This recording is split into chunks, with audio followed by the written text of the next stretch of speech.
L'être humain possède dans chacune de ses cellules 23 paires de chromosomes. Ici le karyotype, c'est-à-dire l'ensemble des chromosomes classés par paire et par taille décroissante d'une femme, possède donc 23 paires de chromosomes, dont l'une est une paire de chromosomes sexuels XX. L'autre karyotype est celui d'un homme, donc toujours 23 paires de chromosomes, dont l'une des paires de chromosomes, les chromosomes sexuels, est constituée d'un chromosome X et d'un chromosome Y.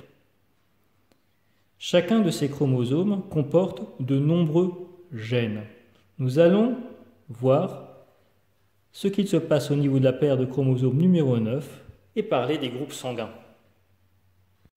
Si je représente les deux chromosomes 9 d'un individu, au bas de ces chromosomes se trouve un gène qui va coder pour le groupe sanguin d'un individu.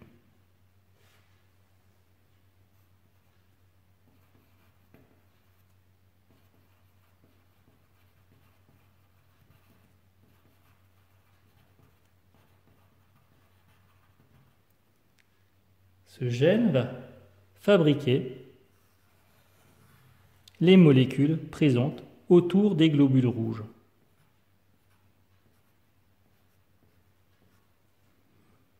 Par exemple, si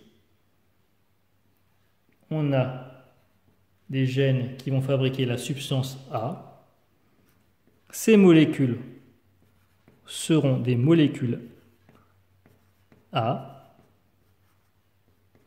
et la personne aura un groupe sanguin A. Donc les gènes qui se trouvent sur les chromosomes 9 d'une personne codent pour le groupe sanguin. Ils vont coder pour fabriquer des substances appelées des antigènes sur ces globules rouges.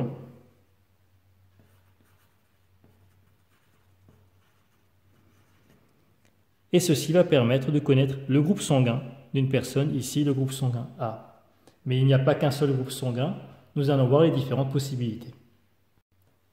Si je commence à dessiner les différentes possibilités qu'il y a sur les chromosomes 9.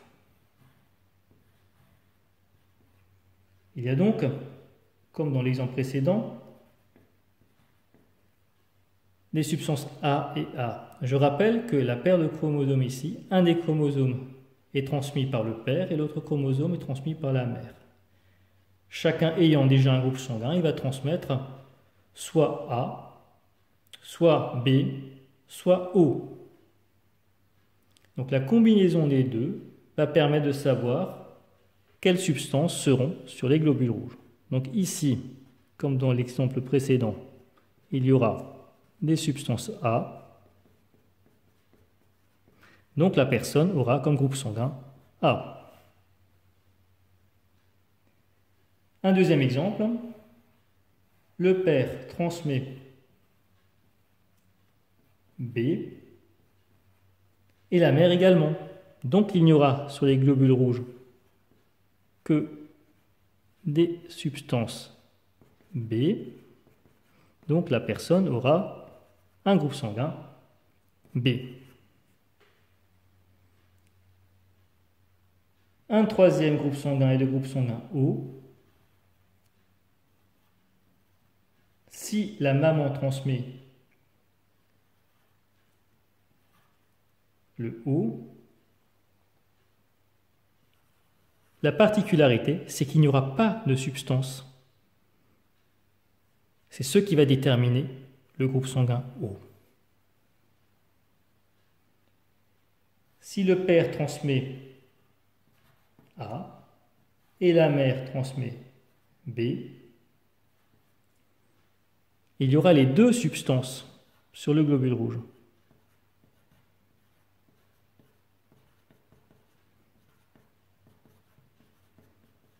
Le groupe sanguin sera donc AB.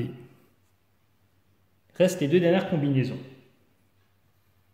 Le père transmet A et la mère transmet O. Comme les O ne donnent pas de substance, il n'y aura que les substances A. Du coup, le groupe sanguin de la personne sera A.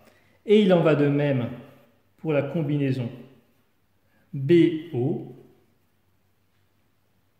Il n'y aura que des substances B. Le groupe sanguin sera B. Il y a donc 6 combinaisons de ce qu'on appelle des allèles pour 4 groupes sanguins.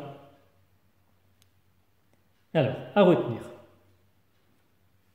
Au bas du chromosome 9, il y a un gène qui va déterminer le groupe sanguin. Comme il y a des versions différentes de ce gène, A, B ou O, on appelle ça des allèles. L'allèle A, l'allèle B, l'allèle O, transmis par les parents. S'il y a les deux allèles, forcément, il n'y en a aucun qui s'impose, le groupe sanguin sera celui des deux allèles, A, B. Si il y a un allèle qui est dominant, l'autre est récessif. L'allèle A est le seul à s'imposer, c'est celui qui est dominant, c'est celui qui va donner le groupe sanguin à l'individu. L'allèle O est récessif, c'est-à-dire qu'il ne domine pas A, qu'il est inexistant et qui n'intervient pas dans le groupe sanguin. Il en va de même pour B et O. B est dominant sur l'allèle O, O est récessif par rapport à l'allèle B. Si deux allèles s'expriment, A, B, et donnent des substances sur le globule rouge, on dit qu'ils sont codominants. Les deux vont s'exprimer et le groupe sanguin sera AB.